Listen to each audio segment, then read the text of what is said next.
கூட்டத்திற்கு தலைமை தாங்கி நடத்தி கொண்டிருக்கும் திரு கே.பி. சங்கர் எம்எல்ஏ அவர்களே, திரு கே.பி. சங்கர் எம்எல்ஏ அவர்களின் தந்தையார் பரசுராமன் அவர்களே எனக்கு தெரியும். என் தந்தையோட ஒரு நண்பர். அவர் செய்த தியாகம்தான் இன்று இங்கே எம்எல்ஏவாக சங்கர் அவர்கள் அமர்ந்திருக்கிறார். அவருடைய சகோதரர் அமைச்சராக இருந்தார். இந்த கூட்டத்திற்கு முன்னிலை வைக்கும் மண்டல குழு தலைவர் திமு தனியரசு அவர்களே, இங்கே சிறப்புரை ஆற்ற வந்திருக்கும் தோழர் வாசுகி அவர்களே மற்றும் பெரியோர்களே, தாய்மார்களே, உயிரே உறவே தமிழே என்று எனக்கு பேச கற்றுக் கொடுத்த மக்கள் நீதி மையத்தின் தலைவர் பத்மஸ்ரீ கமல்ஹாசனின் ஆணைக்கிணங்க நாங்கள் எல்லாம் இங்கே வந்து பேசிக்கொண்டிருக்கின்றோம்.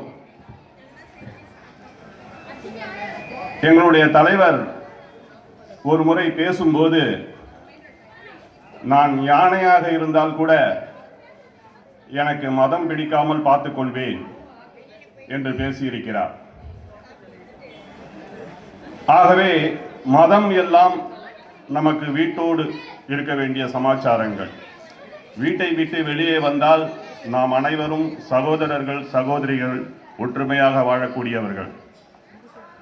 ஆனால் இந்த ஒற்றுமைக்கு சவால் விடும் வகையில் நம்முடைய இந்திய பிரதமர் மோடி அவர்கள் நம்மை எல்லாம் மதத்தை வைத்து துண்டாடி மத நல்லிணக்கத்தை கெடுக்க பல முயற்சிகளை செய்து வருகிறார்.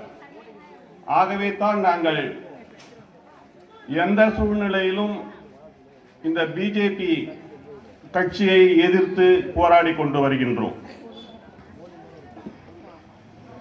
எங்களுக்கு இந்த முறை எந்த எம்எல்ஏ சீட்டும் கொடுக்கப்படவில்லை.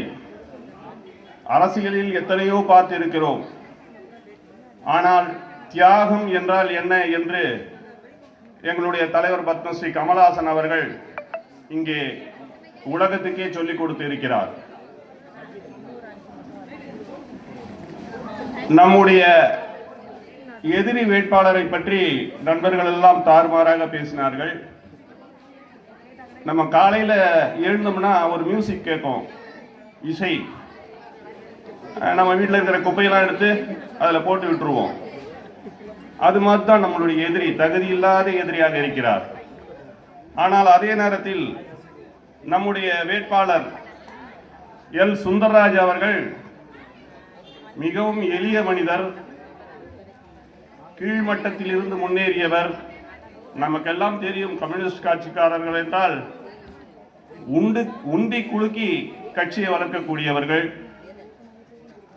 எம்எல்ஏவானா கூட அந்த சம்பளத்தை கூட முழுவதுமாக எடுத்துக்கொள்ளக்கூடாது என்பது அவங்களுடைய சட்டம். இப்படி ஒரு நேர்மையான கட்சியில் உள்ள நேர்மையான மனிதர் நமக்கு வேட்பாளராக கிடைத்தது மிகப்பெரிய பாக்கியம். ஆகவே அந்த பாக்கியத்தை பயன்படுத்திக் கொண்டு நாம் அனைவரும் சுத்தியல் அறிவால் நட்சத்திரம் என்ற சின்னத்திற்கு ஓட்டளித்து அவருடைய பெருவாரியான ஓட்டுகளில் வெற்றி பெறுவார் என்ற நம்பிக்கை எனக்கு இருக்கிறது. காரணம், நாம் 23 கட்சிகளின் கூட்டணி. அந்த 23 கட்சிகளின் கட்சிக்காரர்கள் இந்த சுத்தியல் அறிவால் நட்சத்திரம் சின்னத்திற்கு வாக்களித்தால் நாம் கட்டாயமாக பெருவாரியான வாக்குகள் வித்தியாசத்தில் வெற்றி பெறுவோம் என்று கூறிக்கொண்டு